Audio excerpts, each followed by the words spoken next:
অপবিশ্বাসের দাবি তার প্রত্যেকটা সফলতার পিছনে শাকিব খানের হাত আছে।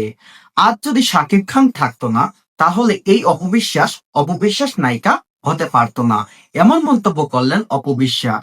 অপবিশ্বাস জানান, শুরু থেকে শেষ পর্যন্ত এখনো পর্যন্ত তার লাইফের যতটা অ্যাচিভমেন্ট বা যতটা সফলতা আছে, সবটুকুর পিছনেই শাকিব খানের হাত আছে। শাকিব খানের হাত দিয়ে তার যাত্রা শুরু হয়েছিল, এমনকি শাকিব খানের হাত দিয়ে তার যাত্রা শেষ হয়েছে। শাকিব খান যদি থাকতো না, তাহলে তিনি বর্তমানে প্রযোজক প্রতিষ্ঠান তিনি সফল করতে পারতেন না। তার আন্ডারে অনেকটা সিনেমা প্রতিষ্ঠান কাজ করছে। কবিশ্বাস জানান, শাকিব খান তাকে নিয়ে যে প্রচেষ্টাটা চালিয়েছে তা আজ সফল হয়েছে। শাকিব খানের দ্বারাই অপবিশ্বাস আজ বাংলা ইন্ডাস্ট্রির একজন কুইন হিসাবে পরিচিত মুখ হতে পেরেছেন।